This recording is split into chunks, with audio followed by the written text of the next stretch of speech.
Good morning everyone, welcome to my new video. और आज हम डिस्कस करेंगे कुछ न्यू चीज़ों में। Before starting the new topic, हम लोग समझ लेते हैं कि इस चैनल पे हमने क्या क्या अब तक सीखा है।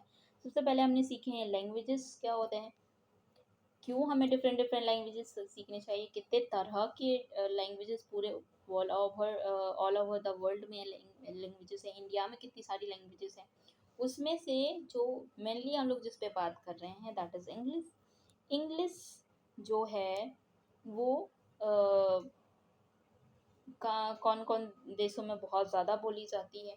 इसको हमने देखा कौन कौन सी लैंग्वेजेस हैं जिसमें इंग्लिश किन किन देशों में बोली जाती है, या समझ लीजिए कि कौन कौन से ऐसे फ्यू लैंग्वेजेस हैं जो सबसे ज़्यादा बोली जाती है। उसमें से इंग्लिश भी एक है इम्पॉर्टेंट। इसके अलावा हमने देखा कि सबसे बेस्ट ब्यूटीफुल लैंग्वेज जो है वो क्या क्या है। अलग अलग टाइप से बेस्ट ब्यूटीफुल मतलब कोई उसकी स्क्रिप्ट में ब्यूटीफुल है, कोई उसकी लैंग्वेज में, कोई उसके बिहेवियर में, कोई उसके अलग अलग तरीके से वो ब्यूटीफुल है। तो वो कौन कौन से लैंग्वेजेस हैं आज की वीडियो में हम लोग देखेंगे कि इंग्लिश बेसिकली हम लोग बात कर रहे हैं तो इंग्लिश क्यों इम्पोर्टेंट है।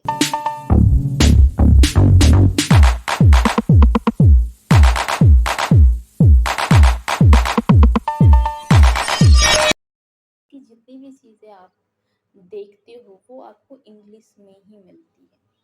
ठीक है, इससे पहले कि हम इस चीज़ को और आगे बढ़े, थोड़ा सा हम लोग बैक में जाते हैं हिस्ट्री में, क्योंकि कुछ चीज़ें हमें हिस्ट्री से ही पता चलेंगी। तो सबसे पहले हम ये समझ लेते हैं कि ये इंग्लिश जो है ये लैंग्वेज किसका है। ये है ब्रिटिश लैंग्वेज। ठीक है, तो ब्रिटिश लैंग्वेज है और हमें पता है कि ब्रिटेन एक ऐसा देश है जिसने सिर्फ इंडिया में नहीं और भी कई देशों में अपना वर्चस्व जमाया, अपना रूल किया। तो कौन कौन से देश थे, तो लगभग लगभग बहुत सारे देश हैं उसके लिए। और उसकी जो अगर पॉपुलेशन की बात करें तो 450 मिलियन लोगों में उन्होंने राज किया। तो मतलब पूरे वर्ल्ड के आधे कंट्रीज में उन्होंने राज किया। तो जो ब्रिटिश थे तो उनका एक फंडामेंटल रूल चलता था कि जिस भी कंट्री में जाते थे वो बेसिकली एज ए रूलर नहीं जाते थे, अटैकर नहीं जाते थे, वो जाते थे एज ए बिजनेसमैन बन के जाते थे। एंड वहाँ के इकोनॉमी को पहले समझते थे, वहाँ की चीज़ों को समझते थे, वहाँ अपना प्रोडक्ट ये चीज़ें वहाँ पे सेल करते थे। देन वहाँ पे वो अपने बिजनेस स्टार्ट करते थे, लैंग्वेज सिखाते थे, फिर वहाँ पे अपनी रूलर एक्टिविटी चलाते थे। तो ये रूल चलाने के लिए हो या बिजनेस चलाने के लिए हो, हम सबको पता है कि लैंग्वेज कितना इम्पोर्टेंट है। अगर हमें किसी चीज़ को अपनी चीज़ें सेल करनी हो या उनसे कुछ लेना हो, पैसे वगैरह लेना हो, तो ये it's very important that we have to know their language. तो इंडिया में आए या जितने भी कंट्रीज़ में आए, आधे से ज़्यादा जो कंट्रीज़ में आए उन्होंने उन लोगों को अपना लैंग्वेज सिखाया ताकि वो उनके साथ बिजनेस कर सके, उनको रूल कर सके, या उनको कुछ अपनी बातें बता सके, उनको समझा सके। So it's very important that for them कि वो अपना लैंग्वेज समझाए। तो इसी रिगार्डिंग में उन्होंने आधे से ज़्यादा देश को अपनी लैंग्वेजेस सिखा दी। तो ऐसे हमने इंग्लिश सीख लिया। चलो इससे तो हमको समझ में आ गया, तो इससे इंग्लिश सीख लिया। बट अब हम ये समझते हैं कि आधे से ज़्यादा दुनिया जो है उनको कैसे इंग्लिश मतलब लगी कि इम्पोर्टेंट है। बिकॉज जिन देशों पे ब्रिटिश ने रूल किया तो वो तो बाय फोर्स या बिजनेस के रिगार्डिंग में उन्होंने उसको सिखा दिया। बट आधी जो दुनिया है उन्होंने क्यों सीखा, तो इसका रीज़न होता है कंप्यूटर। कंप्यूटर में जितनी भी चीज़ें हैं वो सारी की सारी किस में है, इंग्लिश में ही अवेलेबल है। और जो कंप्यूटर बना है वो बना कहाँ है, अमेरिका में बना है। और अमेरिका में बनाया इसको कौन है, चार्ल्स बेबेज ने।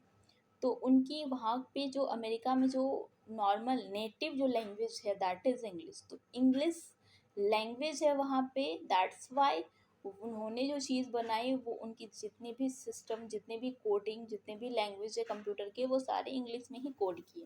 दैट्स वाई उसमें जितनी भी चीज़ें आप डालते हो, टाइप करते हो, वो मस्ट बी कि वो लैंग्वेज इंग्लिश ही हो। अदरवाइज कंप्यूटर उसको समझ नहीं पाएगा अच्छी तरीके से। समझ सकता है बट बहुत अच्छे तरीके से नहीं समझ सकता है। But if you command computer in English तो वो बहुत अच्छे से समझ लेगा। So it's very important, that's why, क्योंकि आज पूरी दुनिया को पता है कि कंप्यूटर की नीड कितनी है। तो इसी नीड को देखते हुए सारे लोगों ने कंप्यूटर को चलाने के लिए, उसमें कमांड करने के लिए इंग्लिश सीखा। इसके अलावा ये बहुत इजी टू लर्न लैंग्वेज है। और जैसे कि हम बैक टू फर्स्ट में आ जाते हैं, कि हमने बताया कि जैसे हम सुबह उठते हैं, हम आसपास में जितनी चीज़ें देखते हैं वो सारी की सारी चीज़ें किस में रहती हैं, वो सारी की सारी चीज़ें रहती हैं आपकी इंग्लिश में। चाहे आप बिस्किट देख लो, बिस्किट का कोई पॉकेट पैकेट देख लो, टूथपेस्ट, टूथब्रश, खाने से लेकर पीने से लेकर सोने तक, आपके आसपास की ज़्यादातर चीज़ें, मैक्सिमम चीज़ें जो आपको किसी लैंग्वेज में अवेलेबल है, that is only English. Reason, क्योंकि सारी की सारी चीज़ें जो बनाई जाती है, उसके जो पेजेस होते हैं वो सारे कंप्यूटर के थ्रू से ही होते हैं। और इसी वजह से जो रीज़न होता है, कंप्यूटर में जो टाइपिंग वगैरह होते हैं वो कंप्यूटर वजह से ही होते हैं। इसी वजह से इंग्लिश जो वहाँ पे प्रायोरिटी मिल जाती है। तो अपने आसपास को भी बहुत सारी चीज़ें समझने के लिए आपको क्या चाहिए, कौन सी लैंग्वेज आनी चाहिए, दैट इज़ इंग्लिश। ये पहला रीज़न हो गया। ठीक है, दूसरा रीज़न ये है कि जब आपके पास कोई मैसेजेस आते हैं, चाहे बैंक के हो, व्हाट्सएप के हो, या फिर कुछ भी रिचार्ज के मैसेज हो, या अनफ्रॉड या फ्रॉड वाले ही कुछ मैसेजेस हो, तो वो ज़्यादातर मैसेज आपको किस में आएंगे, इंग्लिश में आएंगे। मैं भी कुछ कुछ मैसेज आपको हिंदी में आ जाता है, बट ज़्यादातर आपको जो चीज़ें, जो मैसेजेस आएंगे वो किस में आएंगे, इंग्लिश में आएंगे। सो उनको समझने के लिए आपको ज़रूरी है कि आपके पास एक इंग्लिश की नॉलेज होनी बहुत ज़्यादा ज़रूरी है, ताकि आपके साथ कुछ गलत ना हो, या आप किसी चीज़ को अच्छे से समझ पाए, उसको रिएक्ट कर पाए सही वे में। ये दूसरा रीज़न हो गया। तीसरा रीज़न ये है कि जब तक आप इंग्लिश नहीं सीखते हो, आप एजुकेशन में बेटर नहीं परफॉर्म कर सकते हो। अभी नर्सरी से लेकर सीनियर तक के जो भी क्लासेस होते हैं, सब में इंग्लिश इंपॉर्टेंट हो गया। क्यों? क्योंकि सारे जो बुक्स आ रहे हैं वो सारे के सारे किस में आ रहे हैं, इंग्लिश में आ रहे हैं। एज ए स्टूडेंट आपको अपने कोर्सेज समझने के लिए इंग्लिश सीखना ज़रूरी है। As a parent, as a guardian, अपने बच्चों को गाइड करने के लिए आपको इंग्लिश सीखना बहुत ज़्यादा ज़रूरी है। ये हो गए थर्ड या कुछ इम्पोर्टेंट पर। इसके अलावा अगर आप मान लेते हैं, हम इंडिया की बात कर लेते हैं, इंडिया में कुछ पार्ट है, southern part, north part, east part, west part. तो यहाँ पे नॉर्थ साइड के जो लैंग्वेजेस बोली जाती है, मैक्सिमम बोली जाती है हिंदी। एंड साउथ में जो बोली जाती है कन्नड़, मलयालम, मराठी, तेलुगु, तमिल, ये सब बोली जाती है। तो वहाँ पे हिंदी वो लोग नहीं समझते, बिल्कुल भी नहीं समझते। तो फिर वहाँ के लोग यहाँ पे कम्युनिकेशन कैसे करेंगे? तो इसका सीधा सा सोल्यूशन है कि उन्हें कोई अल्टरनेटिव लैंग्वेज आनी चाहिए। तो उनको एक अल्टरनेटिव लैंग्वेज आती है विच इज़ इंग्लिश। तो अगर अपने देश में ही आपको अब कुछ लोगों से चीज़ें कम्युनिकेट करनी है, किसी चीज़ के बारे में बात करनी है, तो यहाँ पे भी ये इम्पोर्टेंट रोल है, प्ले करता है कि आपको इंग्लिश आनी चाहिए। अगर हम अपने देश से बाहर भी जाएँ, दूसरे देशों में, ज़्यादातर जो कंट्रीज़ जो लैंग्वेज समझती है, that is English. English her each and every country समझती है, बोलती है, अंडरस्टैंड करती है। तो ये एक ग्लोबल लैंग्वेज मानी जाती है, जिसको समझा भी जाता है, सुना भी जाता है, अंडरस्टैंड भी किया जाता है। तो दैट्स वाई आपकी एजुकेशन के लिए इम्पॉर्टेंट है, अपने आसपास के इन्वायरमेंट के लिए इम्पॉर्टेंट है। मैसेजेस, डॉक्यूमेंट, जो बैंक की कोई चीज़ आपको करनी हो, बैंक से कोई चीज़ लेनी हो, या कुछ भी डॉक्यूमेंट्री, कोई भी चीज़ आप देख लो, ज़्यादातर चीज़ें इंग्लिश में होती है। कोई फॉर्म भरना हो, इंग्लिश में भरना होता है। बैंक की कोई चीज़ें करनी हो, इंग्लिश में करना होती है। कोई ऐप इंस्टॉल करना हो, इंग्लिश में करना होता है। कोई मैसेजेस आना हो, इंग्लिश में करना होता है। इन सब चीज़ों के लिए भी इंग्लिश बहुत इम्पोर्टेंट रोल प्ले करता है। तो ये सारी चीज़ें, अगर आप चाहते हो कि इन चीज़ों में आपका मिसयूज़ ना हो, इन चीज़ों में आप गलतियाँ ना करो, इन चीज़ों में आपका आपकी लाइफ के कुछ टाइम वेस्ट ना हो, आप बेहतरी से इन सारी चीज़ों को कर सकें, तो ये सारी चीज़ें सही से करने के लिए आपके पास English knowledge, English spoken knowledge बहुत ज़्यादा इम्पोर्टेंट है। सो अगर आप चाहते हैं कि इस चीज़ को सीखें, करें, तो आप, हमारा एक कोर्स लॉन्च होगा अगस्त में, 1 अगस्त में एक कोर्स लॉन्च होगा, जिसमें हम स्पोकन के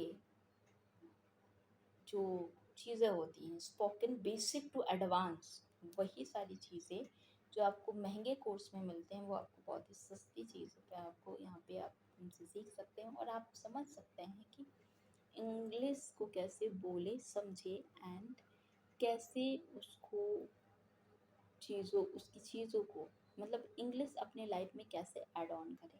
अपने लिए भी यूज़ कर सकते हैं एज ए पेरेंट अपने बच्चों के स्टडी के लिए, एज ए स्टूडेंट अपने कोर्स के स्टडी के लिए, और अगर दोनों में से कुछ भी नहीं है तो अपने आसपास और लोगों को समझने के लिए जो आपके आसपास हैं और वो हिंदी नहीं जानते हैं। तो किसी भी तरह के लोग हो, चाहे आप स्टूडेंट हो तब भी इंग्लिश आपको सीखनी चाहिए, एज ए पेरेंट आपको सीखनी चाहिए, एज ए टीचर भी अगर नहीं आता है तो यू शुड। एंड अगर दूसरे कुछ हैं, दूसरे अदर फील्ड से भी हैं तो भी आपको सीखना चाहिए। तो इन सब चीज़ों के लिए अगर आप चाहते हैं कि अगर आपको सीखना है इंग्लिश स्पोकन, तो हमारा 1 अगस्त से एक पेड कोर्स लॉन्च हो रहा है जो बहुत ही अफोर्डेबल है, बहुत ही अफोर्डेबल है, बहुत बहुत अच्छे प्राइस में आपको बेसिक टू एडवांस नॉलेज देगा। आप उसको ज़रूर ज्वाइन करें। उसका जो प्राइस वगैरह जो भी चीज़ें होंगी वो आप हमसे कांटेक्ट करके पता कर सकते हैं। हम नंबर आपको डिस्क्रिप्शन में डाल देंगे, आप वहाँ पे कांटेक्ट करें और फिर आप अपना कोर्स लेके अपने स्पोकन को बेटर करें। Because now this time English is the very important, very important in our life to understand someone, for studies, better studies, to teaching and lots of reason जो हमने बताया इन द वीडियो। तो इन सारी चीज़ों के लिए English आपको ज़रूर आनी चाहिए। So without wasting our time, contact number दिया रहेगा, उसमें कॉल करें और अपनी इंग्लिश जर्नी को आज से ही स्टार्ट करें। सो स्टार्ट होगा 1 अगस्त से। सो अगले वीडियो में हम लोग और भी स्पोकन से रिलेटेड चीज़ें देखेंगे। Stay tune, keep learning and